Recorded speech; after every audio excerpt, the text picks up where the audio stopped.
Hi, I'm James Knight, Yacht Tech, and yes, we're here to walk through a Nordhavn 63.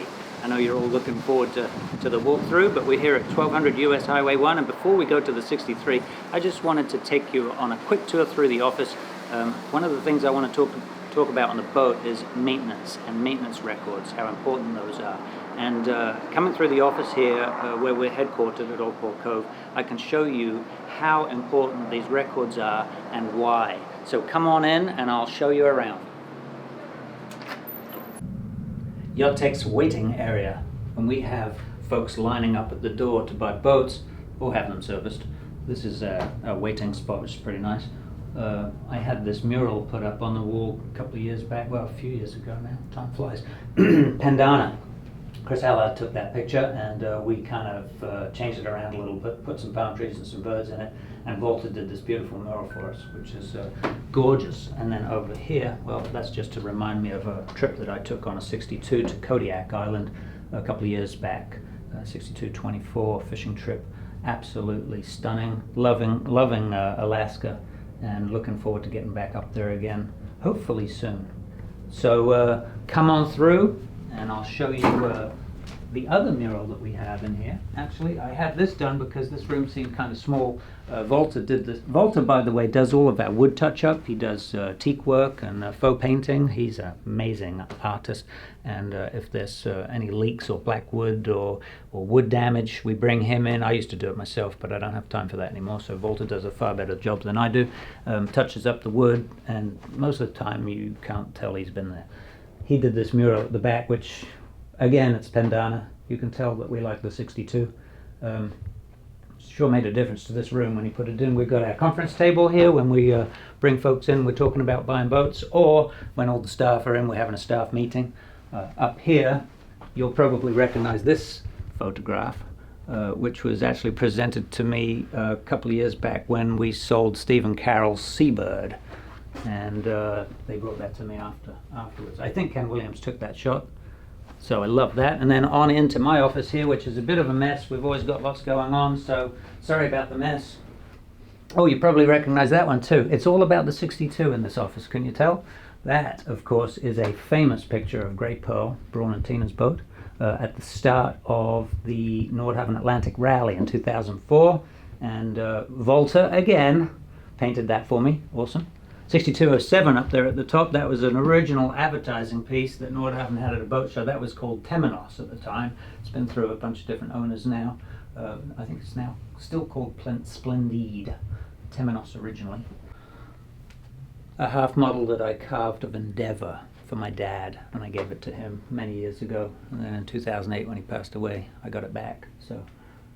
And over here we've got files of all the boats that we've sold over the years.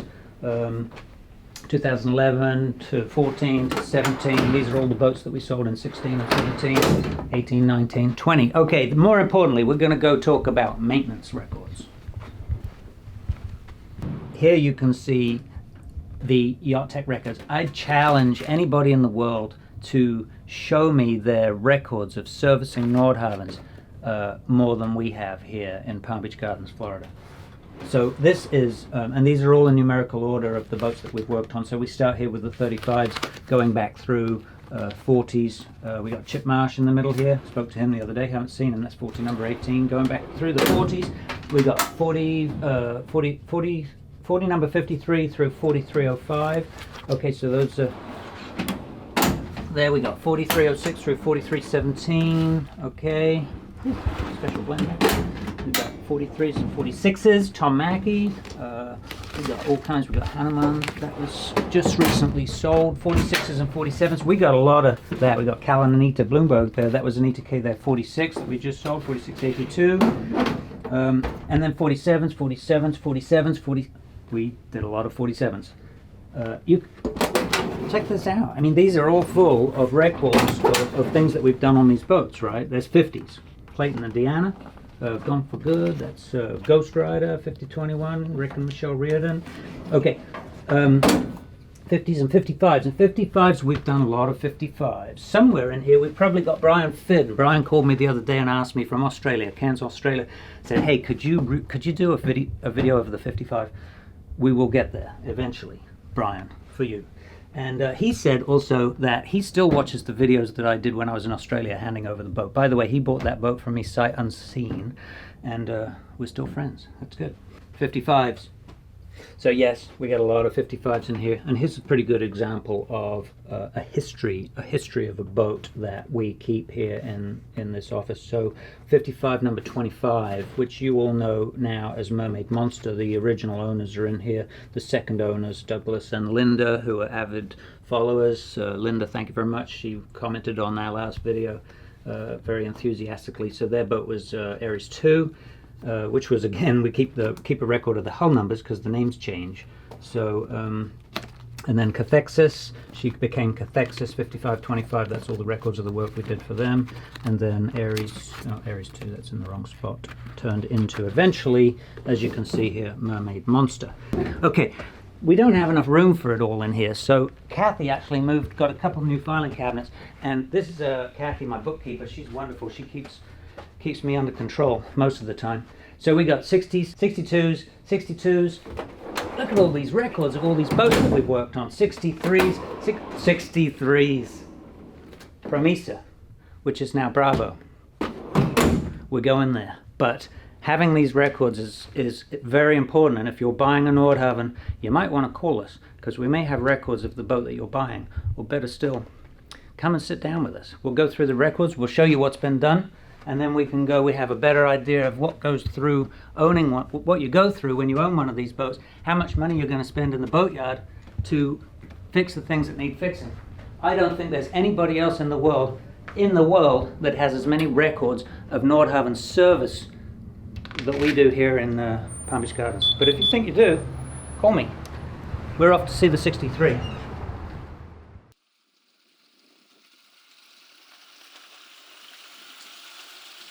Hi, I'm James Knight. Got Matthew here behind the camera. We're down in not so sunny South Florida today. I was excited to get down here for some sunshine and some Nordhavns, and we're going to be filming between the showers here, unfortunately, but time is limited because I'm on the move. We just walked down the dock pretty excited. I had to walk past quite a few of my old customers' boats, and this is an amazing place. We're full of trawlers, Nordhavns, Krogans, Salines, they're all here. Anyway, the third in a series of videos that we're doing about Nordhavns to start with, and the third video is on this beautiful Nordhavn 63 Bravo. It's a 2016 that is now with her second owner, and this boat is actually for sale. Unlike the last one we did, this boat is for sale, and I'm pretty excited about it. So we're going to step on board here and show you around the boat. I said to Matthew, after the last video, I said, well, the first video was an hour long. The second video was 2 hours long. I'm going to make this one 3 hours long, and we'll see who can stick it out. But Matthew won't let me do it, so we'll probably keep it limited to an hour and a half to 2 hours. So we came inside here just to talk about the boat a little bit first. I'm going to do a walk around the outside because we're in between showers here and I'm watching the radar. There's probably rain coming here shortly, so we'll do the outside, do that real quick, and then we'll come back in. But it's windy out there also, so I apologize up front for the sound out there. Matthew may have to play around with it a little bit. It's not the ideal day to do this, but I'm heading to Hawaii tomorrow morning early to go and do some repairs on a boat out there for a couple of days. So we had to squeeze this one in now, and the weather is not perfect. However, the boat, on the other hand, is perfect. I mean, this boat I just had a quick walk around before we started this, and I know the boat because I sold it to the present owners a year or so ago, a little bit longer, closing in on 2 years. But this is as close to a 10 as you can probably get on a used vessel or a pre-owned vessel. I mean, she is stunning, really. So we're going to head on outside and look at the swim step, the aft cockpit, the side decks, the foredeck. We'll go around the outside up top. There's some nice features up there that you won't see on some of the other boats. And then we'll come back in and head to the engine room, do the pilot house and the cabins. So come on outside and we'll look at the swim step. So everything on this video is positive about this boat because the owners are right next door here and they're listening to me, and I can't say anything negative because they're going to overhear me. The swim step is fantastic. Look at how huge it is. Now, there's no teak on the decks on this boat, so no teak decks to worry about. The size of this swim step is, well, I don't know, we're talking 4.5 feet, something like that. It's a massive swim step, which is great if you want to put kayaks back here or pull up a dinghy to work on it. Also, on some of the boats, the swim step being so huge creates a problem at the back of the boat. Some of the early ones, there's nothing back under there, and when you're in an anchorage and you're swinging out and the waves are coming in underneath, they get under there and they bang and they really shake the whole boat. This boat was built with a wave attenuator. So under here, there's a piece of fiberglass that drops down, and there's nothing for the waves to get caught underneath, so you don't get that banging noise from under the swim step, which is really cool. Back here we've got a Glendinning shore power cord retractor, a couple of other inlets there, and but the main one here is the shore cord retractor, which is really nice to have, and it's all hidden away obviously when the top's down and protected from the elements. We've got a dive ladder there. As you can see, the stem of that dive ladder is quite large because it has to flip over this large swim step, but that's an ideal ladder if you're diving. Again, back here is a great spot for diving. You've got lots of room for your dive gear and your dive tanks and what have you, and the ladder is built so that you can get up there with your fins on. Check out this this door here on this stainless hinge. Matthew will have to come around here and show you this hinge. Fabricated like everything on the Nordhavn, very sturdy and beautifully polished. Token amount of teak on the back deck, not too much, not too little. Just a nice piece of teak to keep you occupied when the sun's shining and you've got nothing else to do. Okay, we got the same. These aren't quite as sturdy as on the 62. You know, they're more like a lot of the newer boats. They're not built as tough as the 57 and the 62, but still fairly sturdy for a Nordhavn. And of course, we've still got the out opening doors. And yes, we all know that they are vulnerable when they open outwards like that, especially on pilings. If you look down the side of the boat, you run in on a piling here, it's going to catch that door and rip it off. And yes, David, your door is in the shop being repaired right now. You should have listened to me in the last video. I know, you're going to be screaming at me. Okay, these cleats, particularly on 47s, I don't know about 63s so much, but they stick out here, not quite so bad, but you do have to be careful. They stick out a little bit and they'll knock you if you run into them. On the 47s, they stick out more and they catch your shorts. Everybody with shorts have ripped pockets from walking past those. Oh, awesome thing about the newer boats that Nordhavn's doing now are these window frames. I don't know if you can catch that, Matthew, but these are FRP, they're fiberglass window frames instead of metal, so no more corrosion to worry about, which is really nice. Now, of course, the doors are still diamond sea glaze, and they do have corrosion around the stainless hinges. So, yeah, it's not a brand new boat, it's a 2016. You can see the corrosion already, tiny little bit. Need to get on that, but the boat's been cruising this summer. It's down here now, so maybe we'll get on that now that it's down here.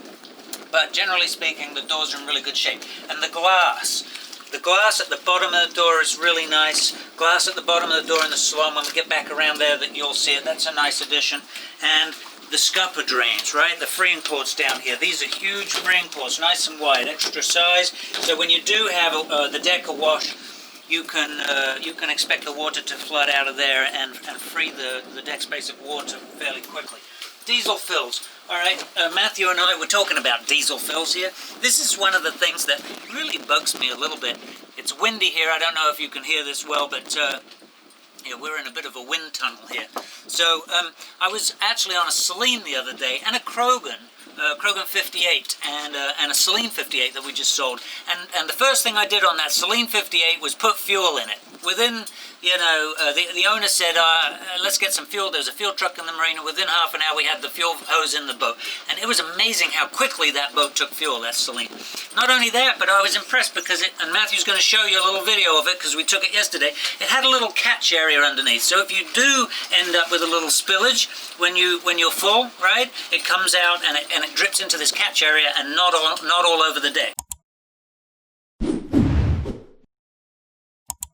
I really like this little catch area here. Now, why don't some of the other manufacturers do things like that? So invariably when you're filling up, you get a little bit of fuel spillage once the foam comes up the pipe. If you're not quick enough to turn it off, you don't want that on your teak deck. Well, on the Salon, it doesn't go on the teak deck. it drops right into this little trap here, and then you can get it out with an oil pad. What a great idea. Huh. Now why can't Nordhavn do something like that? Anyway, just a thought. Good handrails, good handholds everywhere. And unlike the 62, this does not have a head banger. It's all free and open. There's really nothing to bang your head on, unless you're 6'7", David, out there in California. Yes, I'm going to measure the ceiling heights for you once we get inside. Big guy, yes, you could probably own this boat. Absolutely superb, beamy, ribcraft dinghy, gorgeous dinghy. It's probably a $45,000, $50,000 dinghy under here. Very, very nice. Maxwell windlass, and the wide, extra wide pulpit there with the little walkways on the sides. This is really nice. Lots of space up here to keep your feet away from the anchor when you're deploying or retrieving the anchor if you're up here. So that's nice. This is, I'm sure this was an option.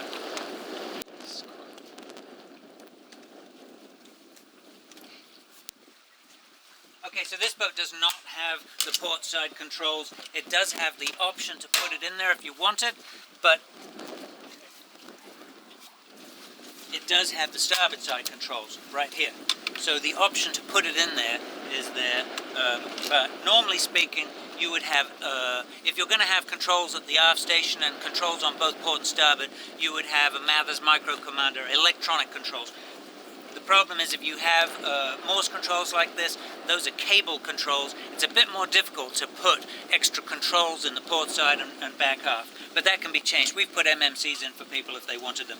Obviously we've got bow and stern thruster, start and stop buttons, horn, and windlass control in here. And this is a great spot for looking out over the side of the boat, looking down the side of the boat, keeping the boat parallel to the dock when you're parking, as I talked about in one of those last videos.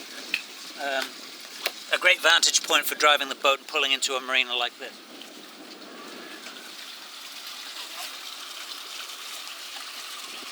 Doors and windows all in superb shape, of course. Again, glass on the bottom, which isn't always there. Very nice to have on this boat. The recess for the man overboard life ring. And up here, this is a big thing. So this seating area was changed on this boat. Instead of normally, when you see a seating area, as you saw on the 62 when we did the video on that boat, it was turned around, and the seating area is here, and you're sitting looking at the back of the pilot house, which is ridiculous, really. Why not put the seating area this way around, and then you can sit back here and watch all the people on the dock down there, having a group meeting of Nordhavn owners. Check them out. Hello! Hi guys! And before we go inside, you know, we've got lighting on the overhang here and speakers up there also for the people sitting here, so you can have your cocktails or your dinner, and you're in the shelter from behind the pilot house, you're not in the wind. Extra high railings also. Unlike some of the earlier boats, we've got extra high railings, so they're right in here, and you're very unlikely to be falling over these railings. And a very nice canvas top on this boat. Now, of course, we don't have the flybridge, but who needs a flybridge? All right, let's come on inside. As you figured out by now, the 63 was on my list of favorites. We're doing the 63 because the 63 was the boat that took over really from the 62. You know, the 62 kind of died. It was, it's a wonderful boat, but it is dated. You know, it's one of the first boats that Nordhavn started building back in the early 90s, I think. It followed the 46. It had the canoe stern, as you saw in the video. The engine room is very, very difficult to get around in. It is a fantastic boat, performance-wise. I'm going to have Matthew show you a video of that 62 running alongside this boat. Actually, the 62 that we did is up in Washington. That's a different boat, but we've got hull number 29, Callan Anita's boat.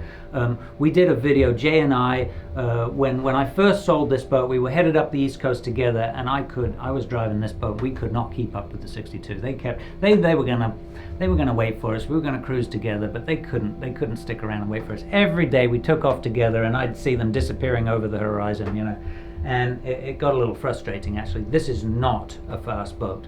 It's all relative. A knot makes a big difference over the course of 24 hours, right? 24 hours. If it's a knot faster, they're 24 miles ahead of you at the end of the day. And actually the reality was they were probably more than a knot faster than us. And so, you know, we'd set off in the morning and within 4 or 5 hours they were gone over the horizon. I have some great video of that boat and this boat, Jay taking video on one direction, myself taking video in the other direction, of the two boats side by side, and I think it was in the Albemarle Sound or up there somewhere. And it's interesting to see the performance of these two boats, and we're going to try and incorporate that video. Matthew is going to try and incorporate it into this video so that you can see how those boats, these boats, the 62 and the 63, perform side by side at the same moment in the same sea. You're going to find that quite interesting. I get excited about a boat like this. I mean, how often when somebody calls and says, I'm thinking about buying a boat like Bravo, you know, how often can you say, come on down, you will not be disappointed.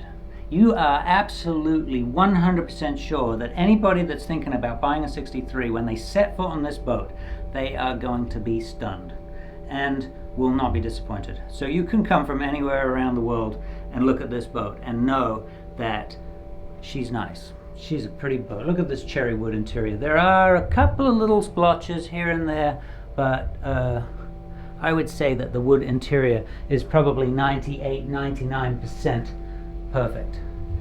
The headliners, they are a slightly different material to the normal Magellite. They are actually, and I know Carl gets frustrated with these headliners when I touch them because it leaves marks on them and they drive him crazy. So they have like a flow to them. They're like suede headliners, and when you touch them, you get fingerprints. So yes, it drives them crazy. Sorry, Carl. Back here in the back of the pilot house, we've got a small captain's cabin. The cushion's not on here right now. This was the original owners used this as a workout room, so there was actually a spin bike in here, and Chrissy used to do her bicycle workout training in here. So this folds down actually, and then there's a mattress that drops on here to turn it into a bed. This is the stack. The dry stack comes up through here. You can see the cladding on the exhaust right there, all nice and clean, like brand new, not unexpected. And then the thing that I really like about the 63 here is this head, and it's not just a head which you can use obviously underway. If you're on watch in the pilot house and you want to use the head, it's right here, so you can kind of be in the bathroom and you're only, you know, seconds from the helm position. You got a nice sink there, and on top of that you've got a shower. So I'm going to get out of the, actually Matthew can come around there and look, but you've got a full size shower here with lots of headroom. I got a client that called me the other day, saw the videos, Dave in California. He's 6'7". He said, please let me know how much headroom I've got in these boats. I know everybody wants more information and it's difficult to incorporate it all, but I did go around and measure in this particular boat because the 55, the 60, and the 63 all came out of the same mold. They're similar in some respects, they're very different in others. Headroom wise, they're similar. They've all got lots of standing headroom, so they're fantastic. Matthew is tall. I can tell looking over his head in some of these spots. They are probably 7 foot high in some places, so that's awesome if you're really tall. Again, I love the fact that you got a shower up here, because that means that this can be utilized as a captain's cabin, and the person that's staying up here doesn't have to share a shower with somebody downstairs. So, 3-tier railings up here, also similar to the outside of the boat, nicely installed here. And also some of the boats have this this railing right here. Actually, oh, there it goes. So I can hook it up. So this is designed so that in a heavy sea, obviously, because it's a long way down those steps, they're not as steep as the 62 steps, which is nice. You'll see in a second as you go down, they're not rounded. They don't have that, you know, sandpaper sanding your ankles as you go down, but not quite as steep. But it's a long way down if you fell. So it's nice to have this little gate here to stop you falling down if you're in a big seaway. Okay, nice size chart tables, port and starboard here. And there is room for 2 stids if you wanted to. This boat has 1 behind the wheel. We did look into putting a second one in for these guys, but eventually, you know, it got put to the wayside. I don't know if it'll happen or not. It will be a bit tricky. It's going to be tight. It would have to be a slimline stid, but it would fit in there. And of course, some of the 63s do have twin steers. I'm not sure if they pushed the wheel off to starboard a little bit. This wheel is closer to the center line. The center line is here. We are off to starboard slightly, which is a bit odd, but that's fine. But the thing that I do like about this helm position is you've got this massive center line forward window, which makes it look very modern, and they've extracted that center mullion at great expense. The previous owner told me when we sold the boat for him, it was a fairly expensive deletion. So yeah, the layout of the instruments all there in front of you has got real nice big wide screens, touch screens on here. The one downside I would say, as I touched on outside in the wind, is that we do have cable controls. Now some people love the idea of cable controls, the Morse controls there, because there's really nothing to go wrong. They are a little bit clunky, you know, there's a bit of slop in there, and it's not ideal. And if you want multiple stations, if you want a station on port and starboard, back aft as well, the way to go is electronic controls, because then, you know, you can have as many stations as you want, basically. With this, with the cables, you can't have multiple cables going to different places. So that's the downside. And then the wing engine over there has its own Morse controls as well. We've got two autopilots right here. We've got the FLIR, we've got our ABT controller for the stabilizers, and of course this boat has electric thrusters. Now, people are always asking, what do you think, electric versus hydraulic, hydraulic versus electric? Well, a hydraulic package on one of these boats is about $100,000, something like that. Yeah, you can run them all day long as long as everything's serviced and working properly, and your coolant, your hydraulic cooling is working properly. You can lean on those thrusters and you can spin the boat round in circles, and you don't have to worry about overheat. The downside to electric thrusters is, of course, they can time out on you. They will time out on you if you hit the thrusters and hold them, and you're using a lot of electric thruster. You've got a limited time scale to operate them. So they are rated for 3 minutes. 3 minutes doesn't sound like very much, but actually, if you lent on those thrusters for 3 minutes, that's a long time when you start, you know, counting it. The advantage of electric thrusters is they're actually a lot simpler than hydraulics. There's not as much to go wrong, as long as you keep your batteries in good shape and you don't start, you know, you don't neglect the fact that batteries don't last forever. You know, electric thrusters are good. I was talking to the owner this morning, and when you're waiting for a bridge in the intracoastal, having to start the wing engine or, you know, get your hydraulics up and running to get thrusters through a bridge or something, that's kind of a pain. It's not necessarily good for the wing engine either to sit there idling away at high RPMs or running away at high RPMs with no load on it. Whereas with electric thrusters, if you want thrusters in a pinch, you don't have to worry about starting something up or energizing anything. All you do is you hit the two buttons here, boom, they're on, and you can run them. I'm not going to run them right now because I don't know if there's any divers around. Always a good idea to check for divers before you operate thrusters. So in that regard, I think electric thrusters are really quite good. If you want to adjust the lines or something when you're at the dock, all you got to do is hit the button and run the thruster. You don't have to start anything up other than that. Anyway, that's enough about thrusters. We've got our all of our controls along the top, and the distance, actually, just want to comment on this. The distance here between the floor, or the sole, the pilot house sole, and the top of the dash is a lot less than it is on the 60 and the 55. Now, there may be some different boats out there. Oh, it's starting to rain again.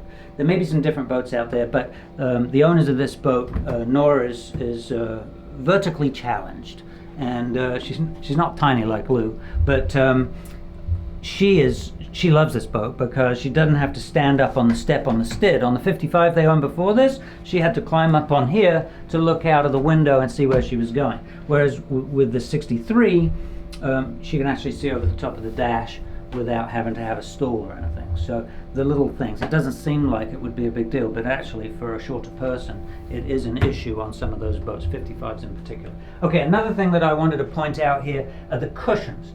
So you don't really think of it, but whenever you get on a boat that's had cushions that have been redone when they get older, you know, I don't care. There's one lady in Palm Beach Gardens that does cushions for us. She's very expensive, Diane. She does a fabulous job, and those cushions I have seen her cushions and they look like factory Nordhavn cushions. But it's very rare to find somebody like Diane that can replicate a Nordhavn cushion. These are factory cushions and they fit perfectly. The yard out there does an absolutely amazing job of their soft furnishings. They are perfect. And these, of course, they're 4 years now. This boat's been used quite a bit. So they're a little squished here, but you know, not awkwardly. They still look basically new. The table here, no dents and divots, starburst or sunburst table. Again, thick, solid, a hooky table. And the visibility from here, the visibility is fantastic.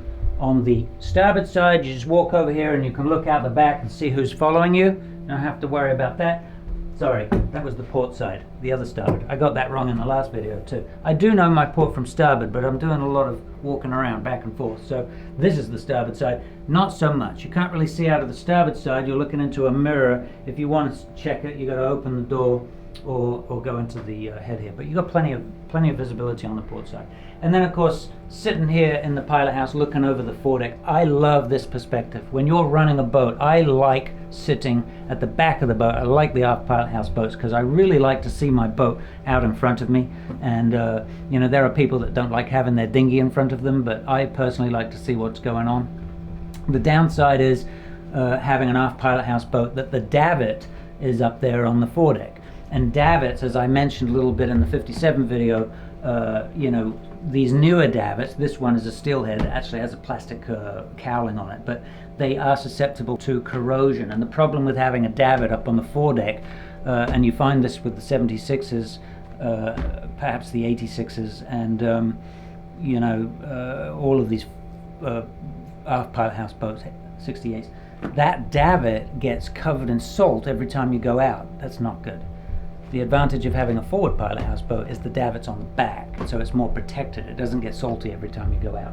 But, you know, you give and take on some of these things, and I like having my foredeck in front of me. I like the motion of the boat from back here.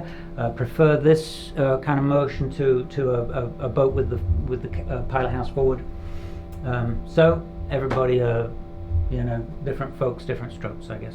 So this boat has a small electrical breaker panel down here for electronics, 12 volt and 24 volt. It has a 12 volt section that's powered by a 24 to 12 DC converter. And that powers things like the VHF radios and instrumentation. Anything that's 12 volt is on that section. So I think that's about it for now. We got a black area of headliners up here that helps prevent reflection on the forward windshield, which is nice to have. Good size storage drawers.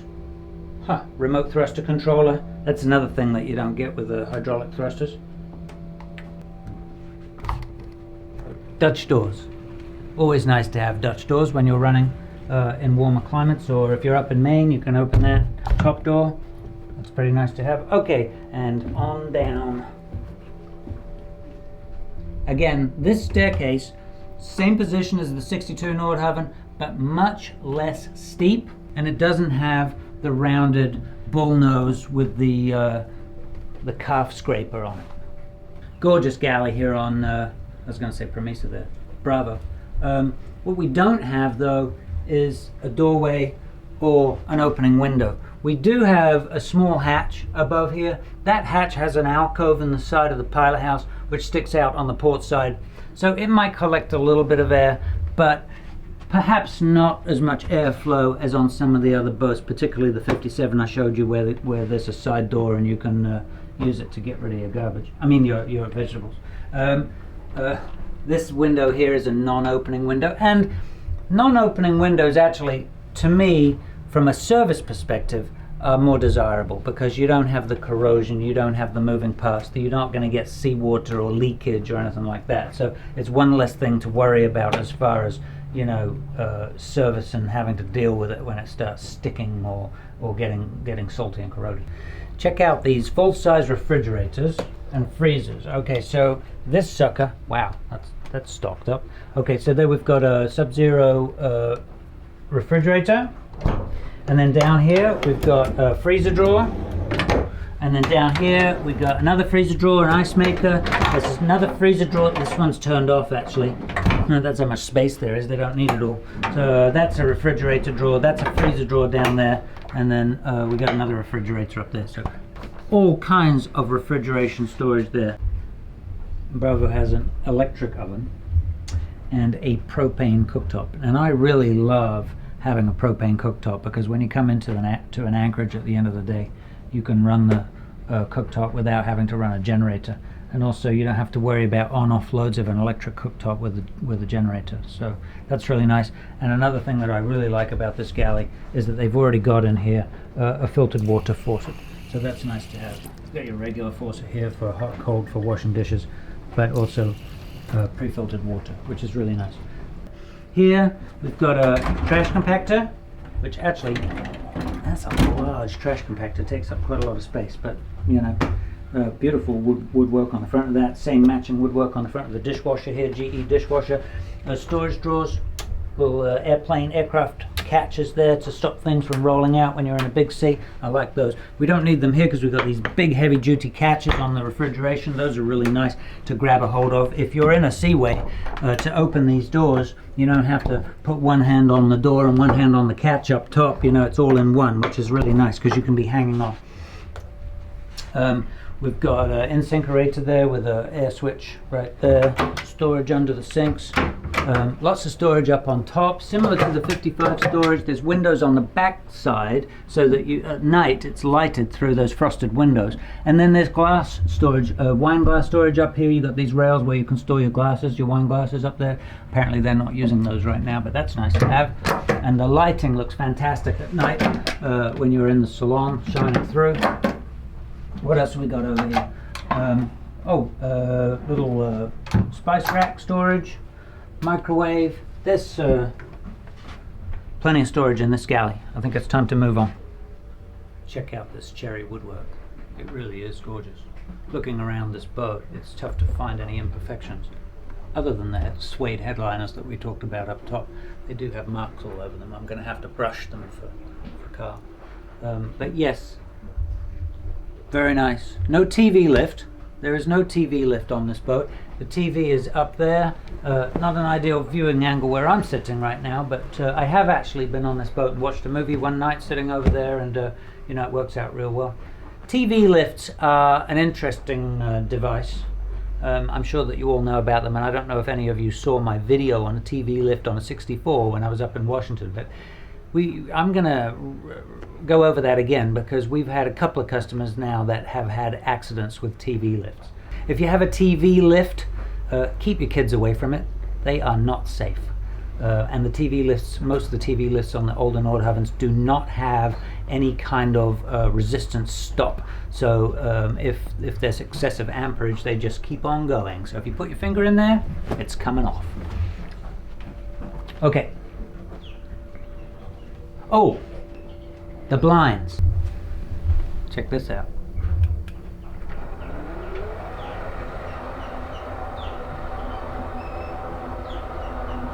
I like the idea of doing that in the morning in the Bahamas.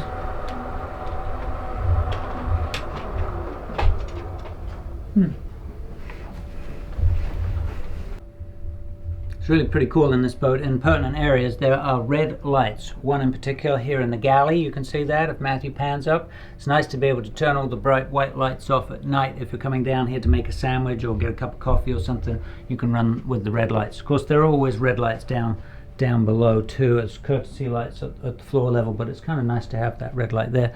Plus, and the people that originally built this boat were sailors, of course, avid sailors, still are sailors, and you know, they thought this thing out fairly thoroughly. So there's a red light here also on the way down to the engine room. This is the starboard side. Oh, got to point out these phantom screens. Those are pretty nice to have. There's one on here, there's one on the aft door, and they have them in the pilot house also. So starboard side down towards the engine room area. We'll head down there in a few minutes. Between that and the galley, we've got this companionway here going forward past the electrical panel, the main electrical panel, where we've got control of our shore power coming in. On the starboard side we've got generator controls, so this is our shore power. We can select generators or shore power. We've got our main ship service here. We got our inverter service, 110 volt inverter service there, and on the other side, so the forward side of this panel, we've got control of our 20 kW generator, the 9 kW generator. There's a ghost burglar alarm intruder system on this boat. Very expensive system that was put in, monitoring system that you can monitor with your phone or your iPad. If anything happens on the boat, when you're not on board, you'll know about it because it sends you a message. Outback inverter controls, smart gauge, keep track of your battery power, and then we've got our HVAC here, so our air conditioning, heating, air conditioning, and a 24 volt DC panel up here. We can monitor our battery voltages right here with this rotary switch, bilge pump controls, all here. All right, let's head on forward. Oh, starboard side. Absolutely fantastic pantry. Look at that, and nice and neatly organized. These folks have obviously put some thought and effort into keeping track of what they've got on board and how long it's been there, so they've got their little tubs. That's really nice to have. Little tubs all full of their groceries and rice and beans and what have you. Okay, master stateroom. Master stateroom. Queen berth, walk around, 6'7", I think, 6'7", 6'8". I think it would be just about, you'd be brushing the ceiling there, David. Okay, and lots of locker space, hanging lockers, cedar lined. Smells like cedar. Again, locker space, shelf space, full length mirror, TV.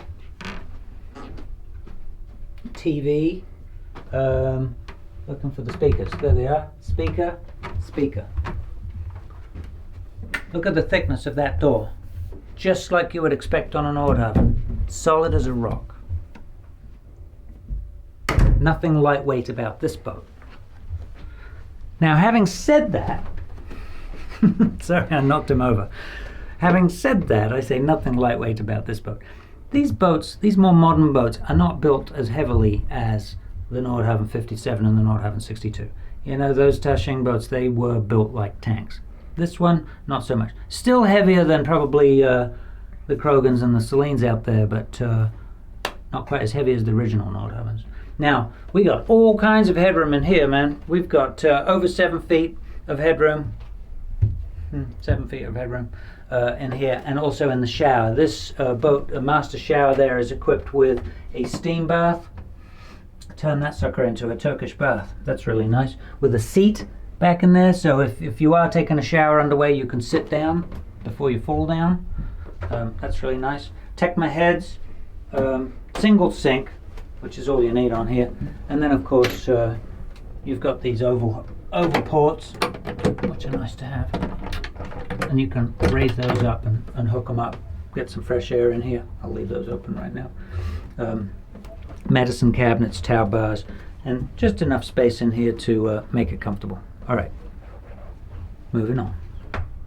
Before we get out of here, one more thing. These, you see the stripes on those windows? They're not normally striped. I'm going to show you here. These are quite ingenious, these little things. You can move them back and forth, right, to let light in, or to block the window so people can't see in. So there's actually no blinds on here, that we just have these little things, which work quite well. Now, the later boats, you'll see the early boats, the early 55s, they had small ports, oval ports like the one in the head there. The later boats had these big ports. Of course, some people worry about the fact you've got those big ports on the side of the boat, big glass ports.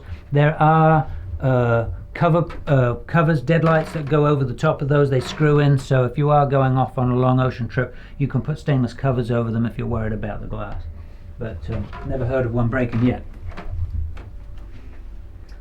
Moving forward, this would be my stateroom, or at least it was last time I took a trip on the boat. And you can close this door here and close this stateroom off completely. Again, nice solid door, cherry. Starboard side, we've got a shower, head, sink. Not huge, but generous enough, with an opening port. And moving forward again, we've got on the starboard side a little office area here. There is a stool that goes in here. It doesn't have the swing out stool that some of the boats have on, like the 55s and the early boats, but there's a stool that goes in here, and down here is the access. Underneath my feet is the access to the forward hold, or the garage, as some people call it. Forward stateroom, walk around queen. Very comfortable, very spacious. Your guests won't want to leave. That could be a problem. You don't want to make it too comfortable for them. But anyway, this is quite comfortable. This is where the davit post comes down. Some of the 63s, the early 63s, did have problems with leakage down the davit post. And if there's been that problem, you can usually see corrosion down here, but this one's pretty clean. And again, large hanging lockers, cedar lined. Love the smell of cedar. Okay, we're going to go on down to the hold down here and show you where the water maker is and some of the gear down here. Okay, come on down. There's plenty of room.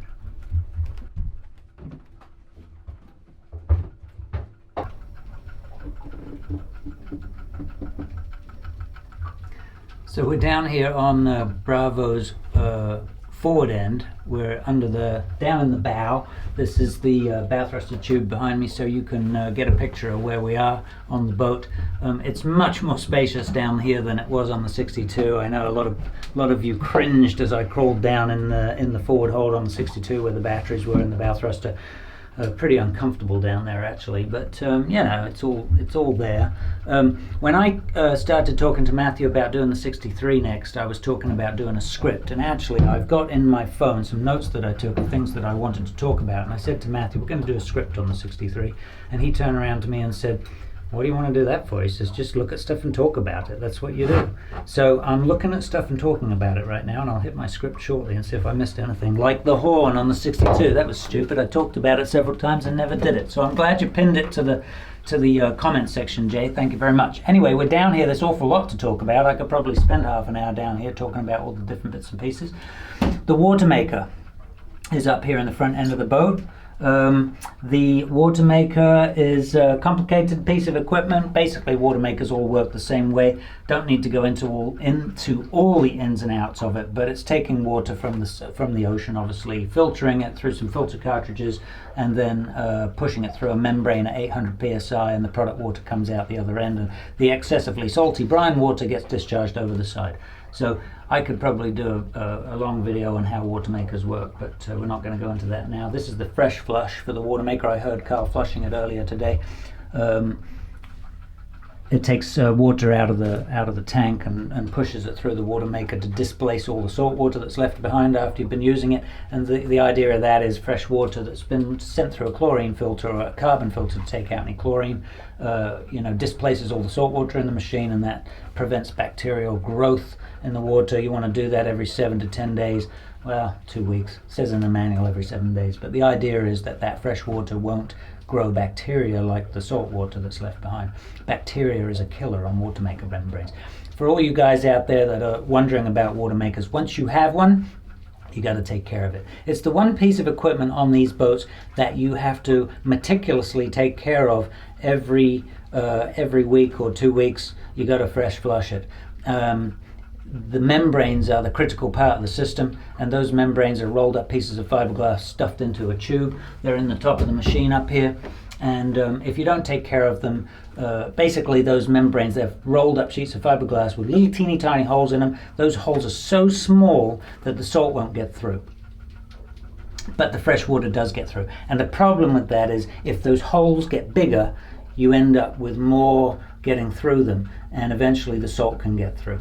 So, and if the holes get clogged up, i.e., if you run the boat in a marina that has oil or oil in the water, particularly near a fuel dock or something where people are putting soap on the water, which is not allowed, that oil will get into the membrane and clog up those little holes, and then you don't get enough product water coming through. So you got to be really careful with water maker membranes. And the big thing is bacterial growth. You've got to minimize that. So that's why we fresh flush regularly. Anyway, there's the water maker. There's a hot water distribution manifold up here. That's where the hot water comes out of the water tank, which is right in front of Matthew there. And then the cold water is through this manifold right here. That's distributed throughout the boat to all the faucets and heads and what have you, and you've got control here. You can turn off all the different lines going to the different areas of the boat. Also up here we've got batteries for the bow thruster and the windlass up here. And we've got grey water. This is a manual grey water pump right here, so there's a handle for that somewhere here. It's probably clipped up somewhere. Oh, right down here. So that drops in there. If you want to manually pump out the grey water tank, that wouldn't happen very often because there's an electric pump right next to it. There's a T24 right there, Salon. So the grey water tank on this boat is, what did we say, Matthew? 110 gallons, I think. 110 gallons grey water tank. And I think the black water is 120 gallons, right? He's nodding, thank you. The black water manual pump, again, is here, and the black water electric pump is right here. So it's all very available if you need to work on it. One of the things that I do find on these boats, 60s, 55s, and 63s, because again, they came out of the same mold, right? So there's a lot of similarities about them. These pumps permeate smell, and unfortunately, and don't agree with the way this was done on Nordhavns, they have these pumps in line with the electric pumps. So whenever you're pumping out the black water tank, that is being pumped through this manual pump. And then discharged over the side of the boat. In this case, there's a discharge valve on this side over here. You'll see it shortly. But so when you turn that black water electric pump on, it's sucking the sewage out of the black water tank, and then it puts it through the manual pump and then out over the side. So you've always got something in these pumps. And the lines actually are pretty good. This is a high quality sanitation hose that they've used on this boat, and all the later boats have really good sanitation hose. But these pumps do tend to permeate smell. And when you open up the forward hold on an older 55 particularly, and a 60, or not so much on the 63s because they're all fairly new, you sometimes get hit with an odor, and it can be black water odor, which of course is not particularly pleasant. Nobody wants black water odor on their boats. It's confusing on these boats now that they've started to go to this Trident. I don't use this Trident hose when we're doing sanitation hose jobs. We use Poly-X, which there's different places that you can get it. It is very expensive. It's got a gray outer wall. It's shiny. It's very easy to clean. This is not. I find that this stuff smells like rubber. And because, well, it is. It's a rubber hose, and it smells rubbery. And sometimes that can get confused with black water, and sometimes it just kind of mixes with black water. It's just, in my opinion, not a very pleasant smell. When you come down here, you're always like, what is that? Is it rubber or is it black? Anyway, I wouldn't use it. I don't use it. Poly-X is what we use. So looking forward here, we've got a lot of different things we can talk about. This is a anchor wash pump. So this boat has a hydraulic system on it. It does not have a full hydraulic system as we talked about. It's got the electric thrusters. This is a side power thruster motor right here. But it does have stabilization at rest, and it does have a hydraulic anchor wash pump. So that's what this is down here. This is the hydraulic motor for it. This is a pacer pump, and it draws in water from this through hole over here. So this is the intake for that pump. And as you can see, there's a valve right here. So this valve is designed so that and the normal position for it would be in the chain wash position. There's a little indicator down here. So right now it's in chain wash. So we'd be pulling water from here and through the pump, and then from the pump it goes up and over to the top and out of the bow to wash the chain as the anchor's coming up, which is a really nice feature that you don't get if you don't have a hydraulic boat. However, the owner of this boat, he wanted electric thrusters because we like electric thrusters for the reasons I mentioned earlier, but he did want the hydraulic anchor wash, which is a really nice function, especially if you do a lot of cruising up in muddy places like the Chesapeake Bay. And he did a lot of cruising up there, kept the boat up in Annapolis, and he knew that pulling the chain and anchor up in the Chesapeake Bay, you want a hydraulic anchor wash. So you got it. This handle allows you to pick up not from the through hull, but from the bilge. So if you're on a long trip and you're worried about hitting something and taking on water in the front of the boat, you leave this handle in the other position. I'm not going to move it right now, but that creates a situation where this pump is no longer an anchor wash pump, but it's a bilge pump. So it draws from this locker from behind where Matthew's sitting, and if you were to take on water up front here, you hit the button in the pilot house, turns this pump on, and it turns this into a massive damage control pump. It's taking huge quantities of water out of the bilge and pushing it out of the anchor wash pipe. It's actually down there's a lot of lead up here that was put into probably even the to trim the boat, but the anchor wash or the bilge pump pickup is down in here. All right, so what else have we got up in here? We've got 2 Mark V Headhunter pumps. Okay, up in the top there. It's actually not that difficult to get to. I can get up here fairly easily. I can stand up in here, and if I wanted to work on these pumps, I was working on ammonite the other night, late the other night, doing freshwater pumps, and that pump, oh, talk about a pain in the butt to get to. In fact, it was so difficult to get to that I changed out his backup pump instead. I didn't do the Mark V. I'll have to go back and do it later. But you can get to these very easily. The downside, I would not recommend somebody put 2 Mark V pumps in a boat and have them side by side like this. They've done it. You got them. One of the things I would recommend if you do have 2 Mark V pumps mounted side by side is switch them regularly and use one pump 1 week and one pump the next week, and then vice versa. Just keep switching back and forth and use them with regularity, because the problem with a Mark V Headhunter is if you don't use it, it sits there and it's got a stainless steel shaft inside, and the shaft sticks to the seal. So if you sit there for a year without using the backup pump, and then all of a sudden you need it, you switch over, it won't turn. And the seal and the shaft stick together, and then you get pitting on the shaft, and eventually the pump is useless. If you're lucky enough to get to it before the shaft starts corroding, there's a plug in the back of this pump. You can take the plug out with a flathead screwdriver, and you can turn the shaft inside. So you'll know if it's stuck, because it just sits there and hums, and it tries to go, and then the alarm light will come on. So you take the plug out of the back, and oh, Matthew's light just went out.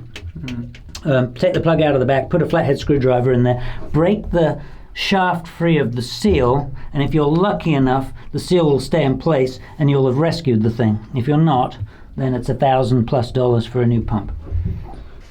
Okay, so there's a accumulator tank for the water system up here. That's what the Scroco is.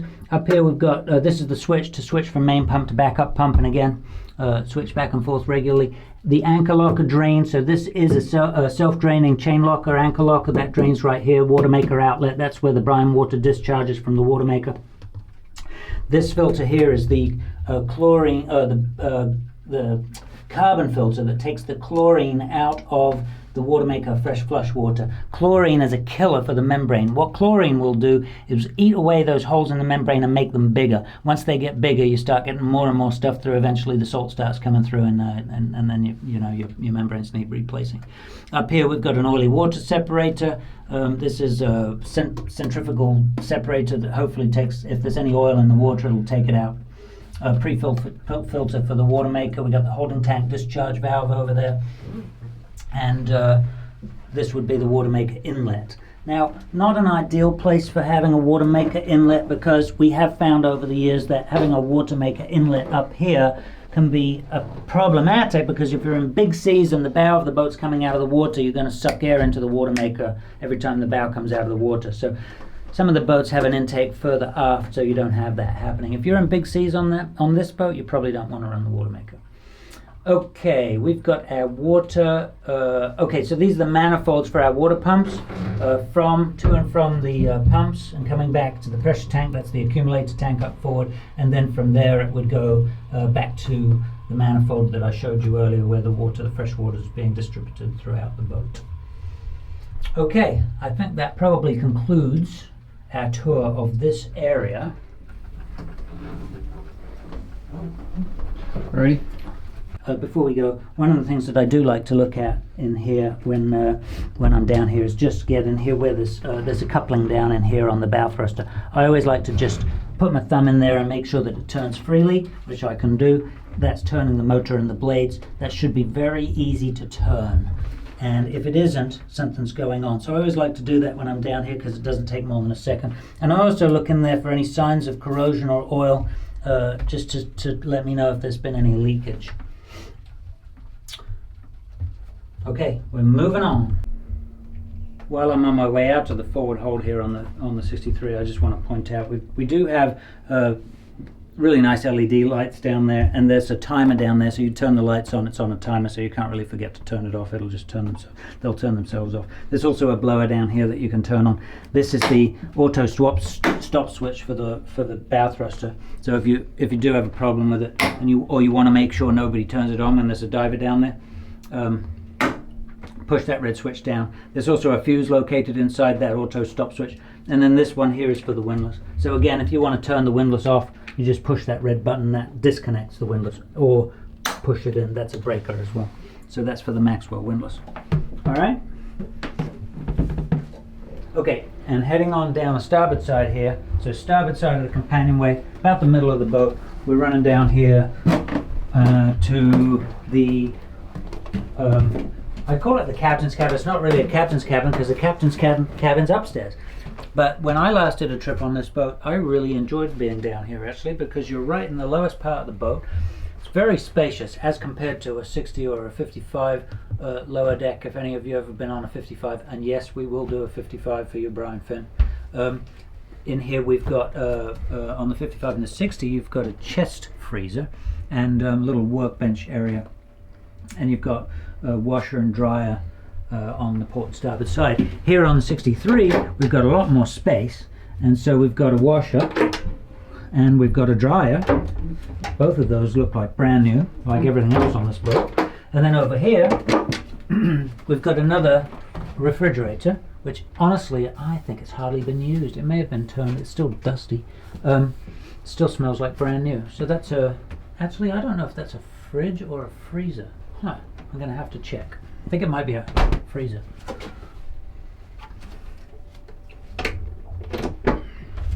Under here we have your little pipe cot, which, you know, a lot of the boats have these. The 47s have them, some of the 55s have them. This comes out, unrolls, slots into here and pops into here, and that becomes, actually we could do it I guess and show you guys how that works.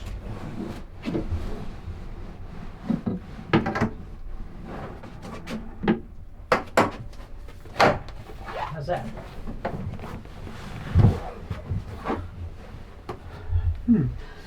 Actually that wouldn't be a bad place to sleep. I might have to try that next time we're out for a ride.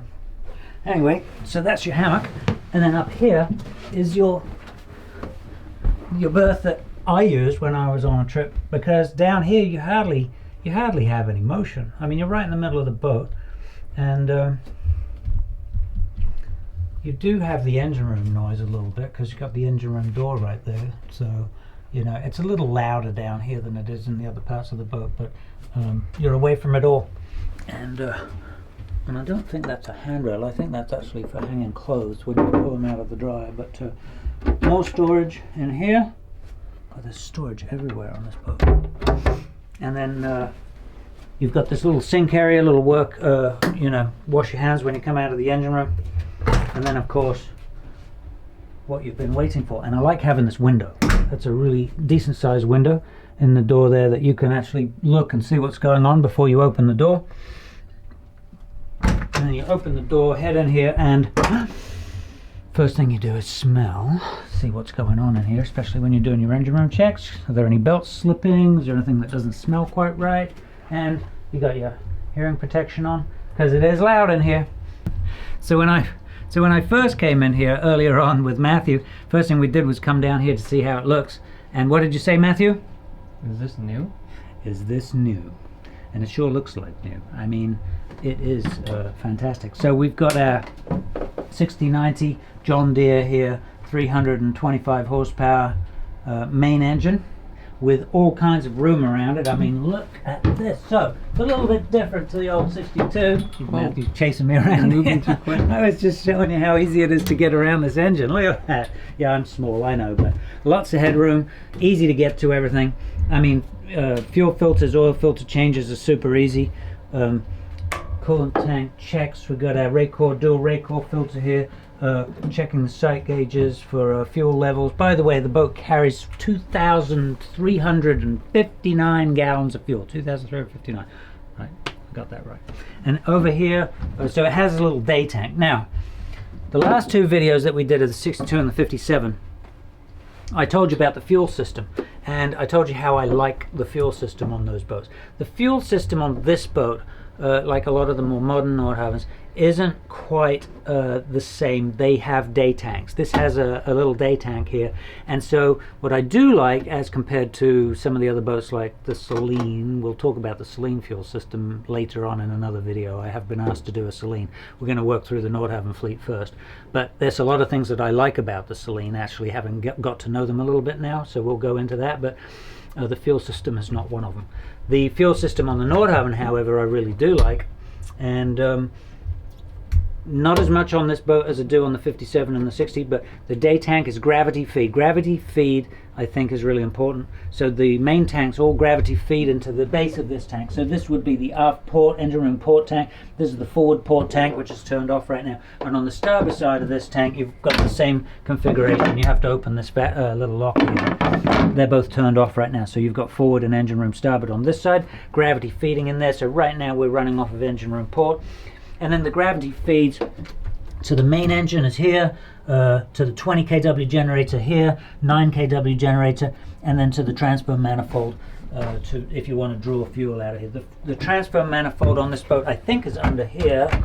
Yep, right in here. So this is the fuel transfer manifold. If you want to move fuel around the boat, so you want to draw it from one tank and put it in another tank, or if you want to polish the fuel, i.e. take it out of one tank and put it in the same tank, you do have the flexibility to do that through that fuel transfer manifold, and you can put the fuel back in. You can put it back in through the return manifold. That comes back in here to the supply tank. If you want to polish this fuel, you can draw it out of here, or you can polish the fuel in any one of the other tanks. This scale here on the top of this tank, this is a measured box section here, so if you want to do a fuel run, that's a really neat idea. Nordhavn's put it on almost all of their later boats now. A little sight gauge here with a graduated display on how much fuel, so you can actually do a measured run, and you can close off your gravity feed valve once you've got you pump the fuel up into here, so you know where you are at the start of the measured run, and then you can gauge exactly how much fuel you've used in a 1 mile run or a 10-minute run or whatever. You can calculate how much fuel you're using, which is really nice to do. Oh, let's talk about ventilation. We talked about it a little bit on the other boats, and I said in the last video that it sucked on the 62, and that's because the air is drawn in from one side and it gets sucked right back out the other side, which is kind of stupid. But vastly improved on the 63. Big fans, you can see there's one up here and there's one over there, and I was talking to the owner about average engine room temperatures on this boat. He had a 55 before, and he said well improved on this boat. Big fans, they are controllable, so up here you've got a controller. You can actually speed the fan up or slow it down. Much better, much cooler running temperatures. You know, I don't think we'd be making any modifications. We've made modifications to a lot of the earlier boats on the engine room ventilation, but on the 63s I'm not sure that it's necessary, because I think Nordhavn did a very good job. So access to the starboard stabilizer in here. Oversized stabilizers on this boat. That has 300s. These are monster stabilizers for the 63. The 55s and the 60s have 250s. So these are 300s. I think I mentioned before, this has the star system, stabilization at rest, that runs off of the generator PTO, the 20 kW generator. So not bad access right here, just if you want to get in there and take a look and make sure everything's running fine. If you want to get in and service it, then you can get in here, take the toolbox off the top, take a hatch out the top, and you can reach down and get to it. Same on the other side. Let me squeeze by you here. Great access to the stabilizer. If you take the paper towels out of the way. There we go. So stabilizer in there. What else do we have? We've got the hydraulic cooling pump. We've had issues with hydraulic cooling pumps in the past. We're starting to use prime time pumps right now because they are much less problematic than the old Jabsco pumps. So I'm happy to report that this has a prime time pump. Don't usually have issues with those. Hydraulic heat exchanger back there. Reasonably good access to be able to get in here and take the cap off, change the zinc. There's a little spinny wheel there that'll tell you if you want to come down here and check to make sure you've got water moving through there. That wheel spins when things are operating. You got shut off on your engine room port tank here. I'm sure this one on the starboard side there for the other side. And then this is auto center locking, as you'd expect for a 2016 Nordhavn. Auto center locking as opposed to having to put manual pins in.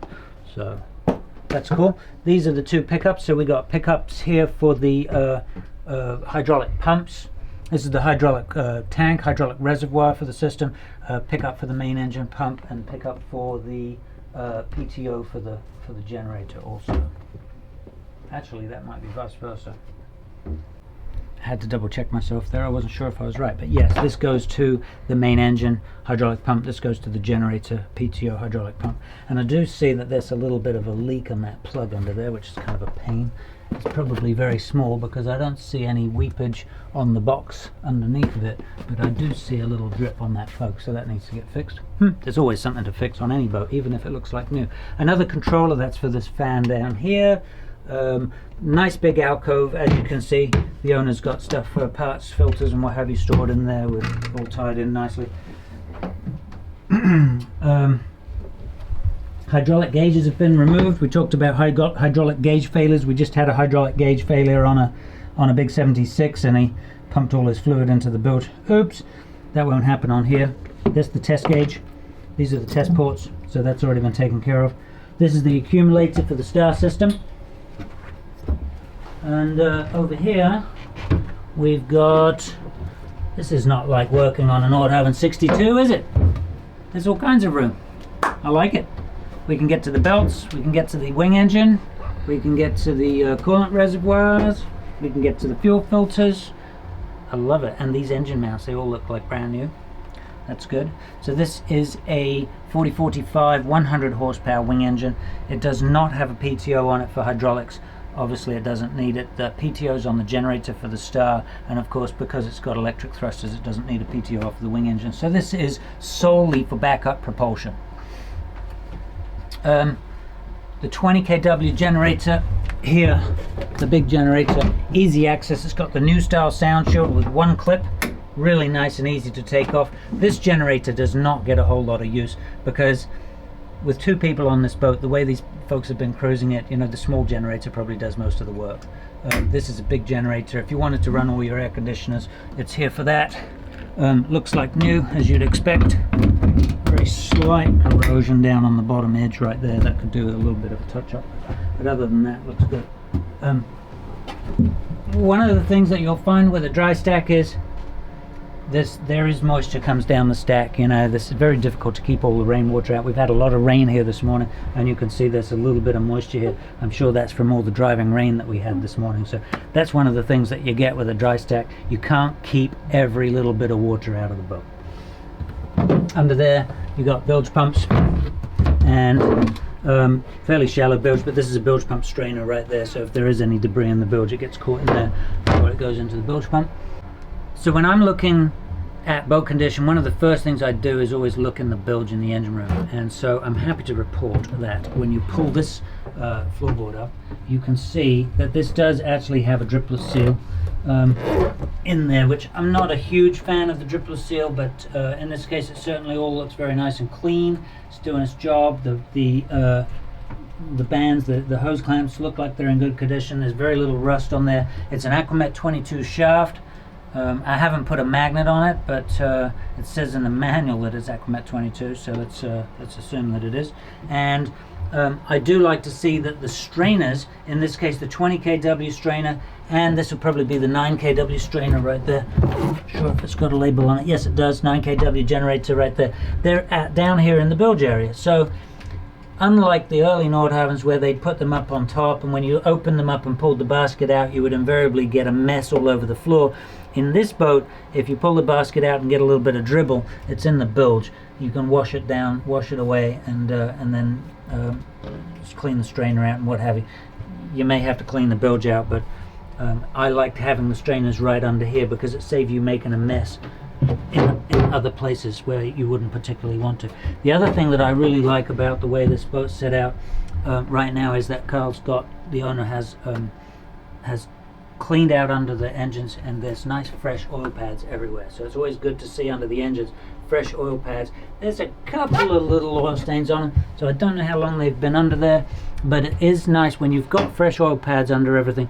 You can always see when you come in whether you've got an oil leak, whether there's an oil drip, and more importantly, if you do have an oil drip, you can see where it is. Because if it's an old pad and it's soaked in oil, you get an oil drip, you have no idea. But if it's a fresh new pad, when you come in from a trip, let's say it's a 2, 3, or 4, 5 day trip, you can see instantly where those oil drips are, and it'll lead you to the source, and then you can fix it more easily, right? Not much going on in the alcove back there, other than this boat does have a wing engine tank, a little 10-gallon fuel tank for the wing engine, so it has a completely separate fuel supply. Unlike the 62 and the 57, those boats have the wing engine fuel supply right off of those main distribution manifolds. So that's kind of a nice thing about this boat. And some of the small boats like the Nordhavn 40 and the 47, those boats all have a separate tank for the wing engine also. So that's a nice feature. Another couple of alcoves, there's storage for oil. He's got his oil stored back there on the starboard side, and on the port side here you can see we've got a whole load of oil and oil cans and 5-gallon drums and what have you back there. Plenty of storage for that. Somebody's put in a nice little starboard retainer there to stop things falling out. All very clean and nice. Alright, and moving back to the Laz. Okay, so agreed. There's not a huge amount of headroom in here. You're not going to be standing up, obviously. Nobody's going to be standing in here, but you know, it's a great area. I mean, unlike the 55, of course, the 60 and the 63 have a huge amount of space back here. It's not like the 62 that curves in at the back end with the canoe stern. That's very, very limited space back there on the 62. This boat having almost a full beam back here, it doesn't curve in very much at the stern, has a massive storage area, and you know, you can get around. So we've got our little 9 kW generator in the middle, easy access from either side of the generator. Well, in this case, because it's mounted athwartships, you know, the front side of the generator is here, and again, nice sound shield, one clip, easy off. So you can look in there. Again, this thing, a little bit of cleaning needed, but you know, in 5 minutes I'd have this thing looking like brand new. So this has 1,004, oh, hang on a second, no, 3,206 hours as of a couple of months ago. That's the one that does all the work. So yes, quite easy access there. For the 9 kW, we've got our batteries, our house batteries, stern thruster batteries, engine start batteries, and house batteries all back here in the Lazarette. And this, look at the wiring on this, as you'd expect from any Nordhavn. The wiring and the layout, the organization, and the labeling. This is where Nordhavn have vastly improved over the years. Super impressed with what they've done with their labeling. You can see what everything is, you can see what the connections are, so it takes all the guesswork out of it. If I'm coming onto an older Nordhavn and trying to troubleshoot, the first thing you got to do is start figuring out which cable does what. I'm not saying that I would be 100% sure that the labels are accurate, but I think you can. It's a good starting point. So you know, I really like that. The way that they put all the grommets in, where the wires come through the floor. Look at these grommets.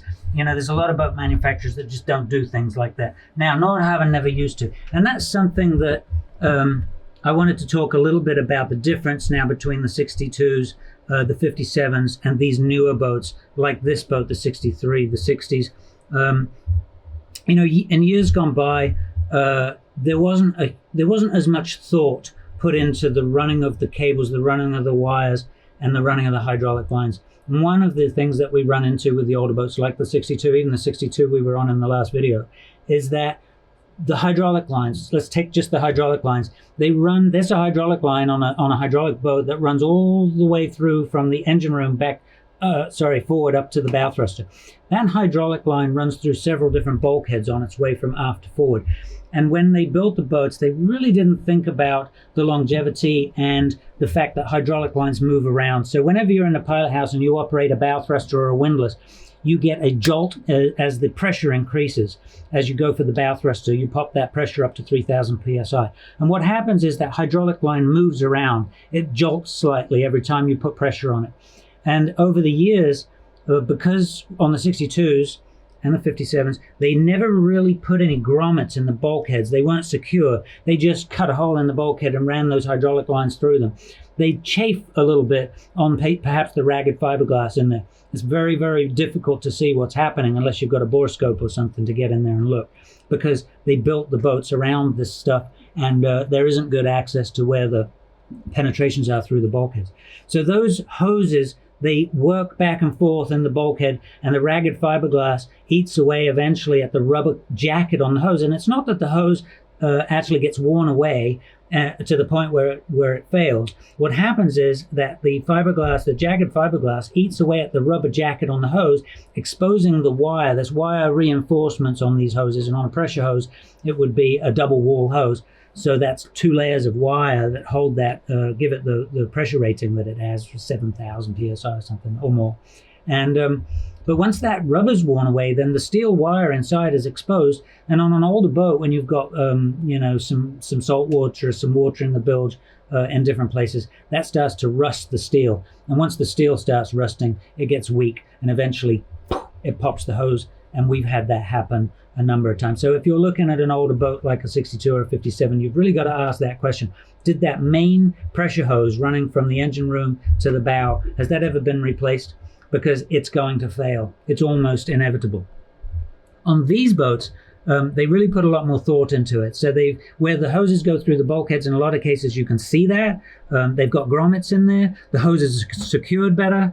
I'm going back to the 62, by the way. Trying to change that hose out is a nightmare, because you've done it, haven't you, Matthew? I think they cable tie those hoses in place, and then they build the boat around them. And trying to get the old hose out with the cable ties around it is a complete nightmare. So sometimes we have to leave the hose in place and then run a new hose through next to it. Yes, not easy. Matthew is nodding. So not something I think that you're going to have to worry about so much on a boat like this. Very well done, grommeted, nice runs, wires, and hydraulics. Okay, looking back here, we've got air conditioners back in the back of this Lazarette that they look like brand new. In fact, I think, and I'll take the camera from you for a second. So I don't know if I could squeeze back in there, but yeah, you can see the air conditioners back there in the corner. And of course, this is the Glendinning tub there where the cable comes in. And then we've got the generator start batteries over here. Here we've got the output breaker for the generator on this side. And then let's crawl around the other. So there's a lot going on back here in the Lazarette. And of course, wherever there's a lot going on with electrical distribution and batteries and generators and things like that, you have to have a fire suppression system. Well, you don't have to, but Nordhavn thinks about these things, and these boats have fire suppression systems in these areas. So automatic fire suppression. If this goes off, it's going to shut things off in the pilot house. You're going to get an alarm. This is a pressure switch in the top of the bottle. I think I talked about this in one of the other videos. When the fire suppressant is released, it shuts down. It shuts down all the equipment, sets an alarm off in the pilot house via this pressure switch in the top of the bottle. Okay, I'm going to crawl around the back here, and we're going to look at the steering gear real quick. So, obviously, you can't have standing headroom everywhere. You can't have standing headroom everywhere, and back here we're under the aft deck. So right above Matthew's head actually is a hatch where we could climb in and out to the cockpit, but we can't expect to have a huge amount of space here. But we do have really good access, so when we're doing our engine room checks, we can actually crawl all the way back here and have a look at our steering gear, make sure everything looks good. Really good access to our steering rams. We can check to make sure we don't have any oil leaks, which obviously we don't on this. It's all fairly new and clean and organized. The top bearing on the rotor stock looks like it's almost new. This is quite a nice little feature right here. This is a catch tray. So above this is a removable plate in the deck. And they are renowned for leaking, and when they leak and drip on the bearing, it rusts the bearing away. So this one, just in case it gets a drip, they even put a little catch tray in here. How thoughtful was that? Really nice. So if you want to get in there and put the emergency tiller in to steer the boat, then you just pull this out of the way. You have to pull that hose out, pull it out of the way, and then you can drop your emergency tiller in, which, by the way, is this up here, conveniently located right here. Looking around at all the things that I like about this boat, and what Nordhavn's done here on these steering rams. I never used to think about this, but now we've got bleed nipples right here. On both of these, we've got T's, steering lines coming in, hydraulic lines coming in. We've got T's with bleed valves, so you can easily put hoses on these bleed valves, go down into a bucket and bleed the air out of the steering system. That's really nice. We talked about this. This is the Glendinning bucket, so when the shore power cable comes in, is retracted, the motors for that are up in the top, but then it collects and winds itself up in this bin right here. And then over the top of it, nicely accessible, are all the breakers for the shore power inlets. So you don't have to go hunting for them if there's a problem and you trip a breaker. They're all right here. Super easy to find. Even if you didn't, anybody that's looking for a breaker is immediately going to come down in here, and they're right there. So not hard to find. These videos are fun to do. But I'll tell you, even though I'm looking around for all the good things that these boats have to offer, I always see things that aren't quite right. And I'm just noticing here, back here, this is I was going to talk about this up in the bow actually. This is a header tank for the gear oil in the thruster. In this case, the stern thruster. Of course, stern thruster's right here, and that should have a little bit more oil in it. Obviously, the oil has gone somewhere, and I'm going to talk to Carl in a minute, the owner of the boat, about this oil level, because it should be up here somewhere. Now, I do see a little bit of oil hanging on the bottom, so it's possible that it's cracked or it's been leaking out of the hose or something, but that definitely is worth looking into. That oil level should not be down, and when you see that it's down like that, you got to find out where did it go. I don't see it underneath, and I don't see any issues at the base where the coupling is. But the idea, of course, of having that header tank on the gearbox is that if you do have a seal leak in the lower unit on the thruster, the idea is that the weight of the oil it'll drop and the oil will come out instead of the seawater coming in. But we will investigate. The steering manifolds are back there on the back. I think we talked about those on the 62 and the 57. The bypass valve is up there between the two. You can see where it says autopilot. They're all nicely labeled. If you do want to operate the emergency tiller, you got to open up that bypass valve up there in the top. And then this hose here, we talked, I don't know if we probably didn't talk about a horseshoe. So one of the things on the newer boats is when they put a stern thruster in and it's on a horseshoe-shaped tube, they tend to collect air when there's been a diver on the boat. Either a diver or when the boat's been hauled out in the boatyard. So before you operate the thruster, you got to open this valve up. There's no air in there right now because there's been no diver on the boat. But if a diver was to go down there and clean the blades, all of his exhaling bubbles would get caught in that tube, and you have to open this valve to let the tube, let all the air out of the tube before you operate the thruster. All right, we got that. We talked about that one on the 62. I see a little bit of corrosion back there in the corner. I'm going to have to talk to him about that as well. A slight corrosion on one of the manifolds back there. That needs to be dealt with ASAP. Yeah, so what Nordhavn does, as a lot of these manufacturers do, like Krogan and Salon, they make beautiful stainless steel work. And oftentimes they'll use those skills that they have to make stainless steel manifolds and what have you, to make stainless steel manifolds for steering systems like this, which is fine as long as it's tubular. They've done box section before. That doesn't work real well, by the way. When you're using high pressure and steering manifolds, they come apart. So that they've been there, done that. But they also do make manifolds for their air conditioning system. That's a bad idea too. Chinese stainless steel manifolds for air conditioning, they don't last very long, and that's what I'm seeing back in this corner over there. So bad idea. That needs to come out. Any metal manifolds in air conditioning systems, especially boats that are in South Florida or in the tropics where they're running air conditioning a lot, those manifolds fail rather quickly. Also, always look out for 90-degree elbows on air conditioning pumps right there. This one needs to be changed out. The boat has been cruising all summer, and we have not been on the boat, but now that it's back in South Florida, I'm going to make a little list. There's very little to do on this boat, but these are a couple of things that do. It looks uglier than it is, but that elbow has to be changed out immediately. So, all right. But other than that, when you look at the actual air conditioners, you can tell they haven't been used a huge amount. I mean, these things look like brand new almost. So that's really nice. I'm impressed. And we got blowers back here as well, because this is a closed-in area, and when you're running the generator, you do create quite a lot of heat back here. So we've got blowers to extract some of that heat from the Lazarette area. Okay, I think we're probably good back here. Let's head back on up and we'll decompress. Okay, I'm on my way out of the engine room and I found a magnet. So I'm going to go check the shaft.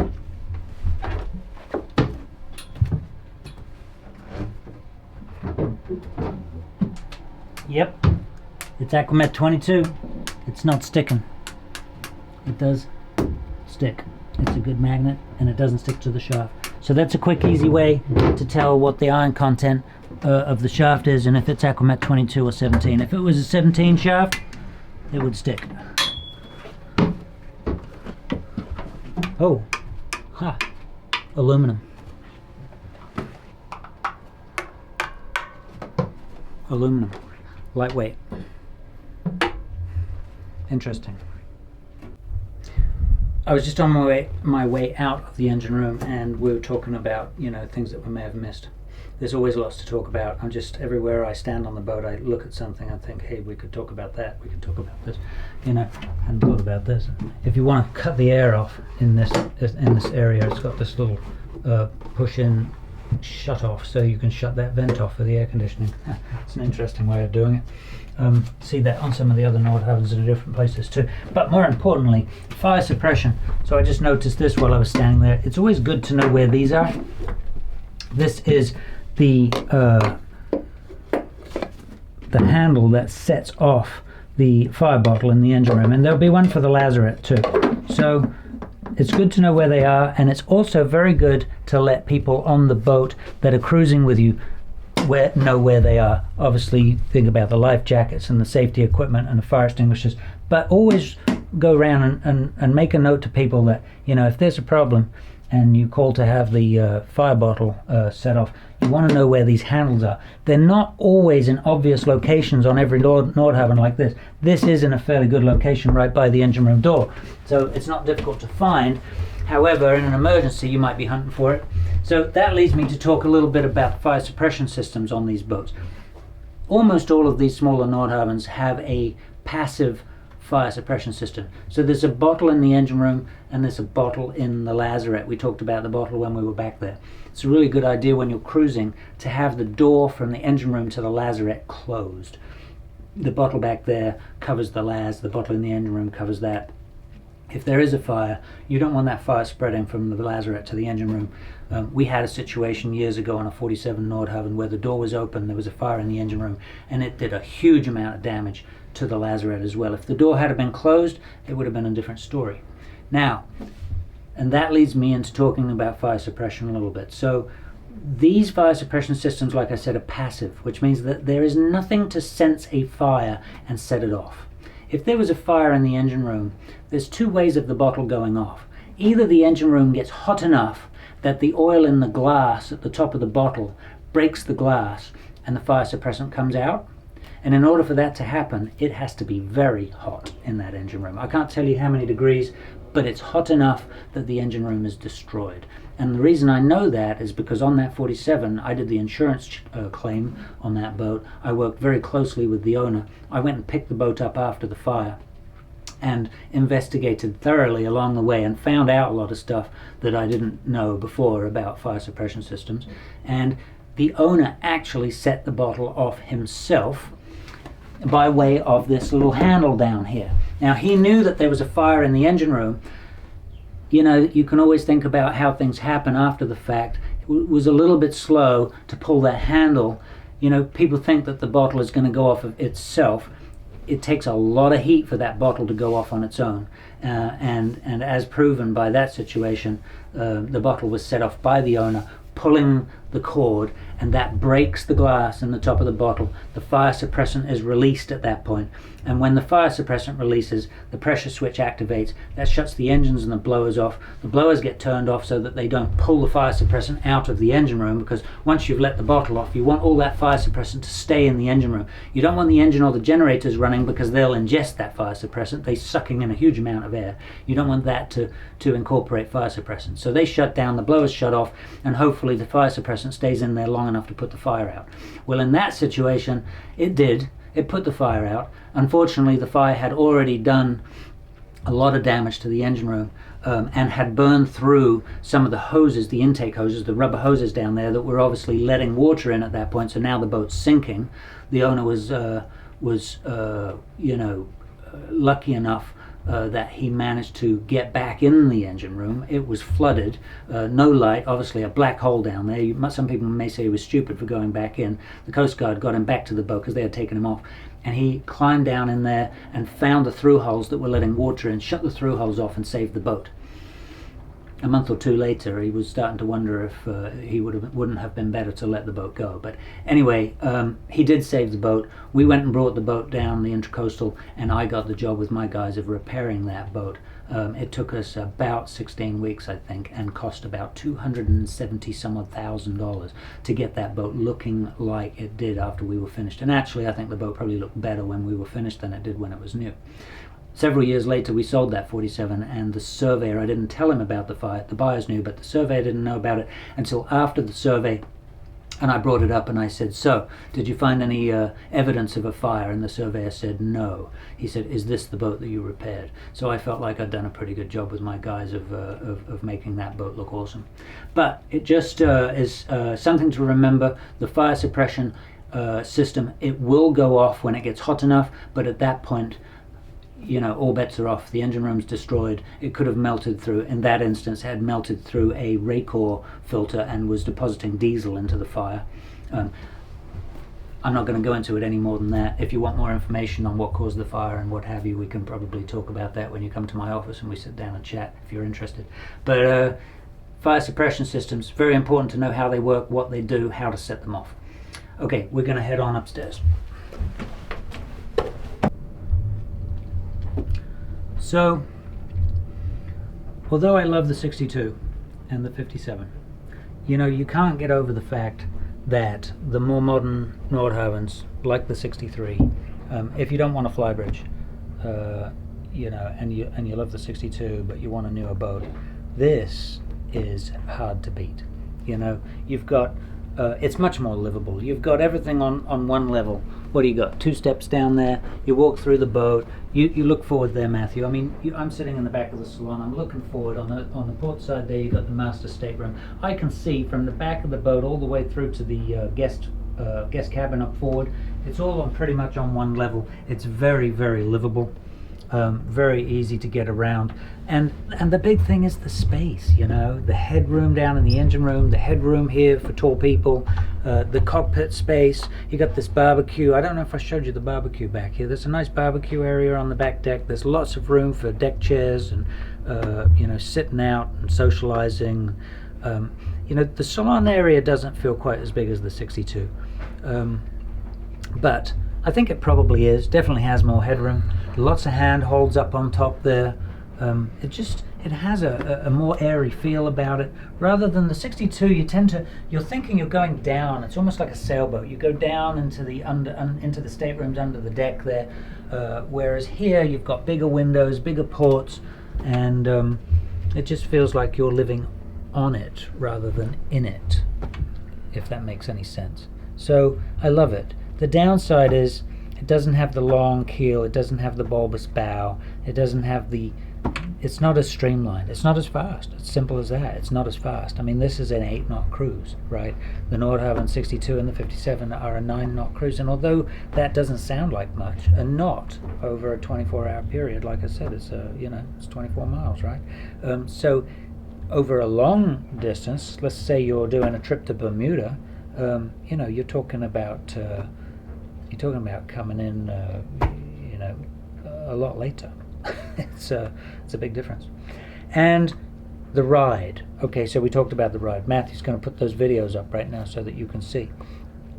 You'll see that the 62 is much more stable in a head sea. She rides a lot smoother, whereas these boats, the 55, the 60, and the 63, all tend to pitch more. So you'll see that in the video. But if you want an easy liveaboard, you want to make life easy on yourself.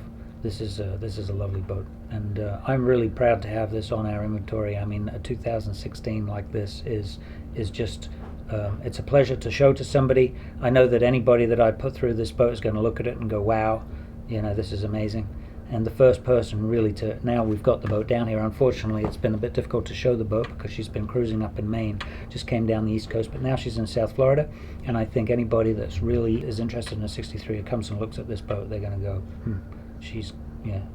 this is the boat. So I'm James Knight, Yacht Tech Matthew behind the camera. It's a pleasure to talk to you all. Appreciate the feedback on the other videos. You know, I think we're up at almost 50,000 views on that 62 video, which was 2 hours long. A lot of thumbs up on that thing. I think we're closing in on 1,000. You know, I'm not really a YouTube guy, but I'm getting into it. I'm watching, so hit the thumbs up, hit the subscribe. I think we're at 1,000, 1,500 after 2 videos. That's pretty impressive, right, Matthew? Indeed. So we'll keep them coming, and hope you enjoyed it. I'm James Knight. Thank you.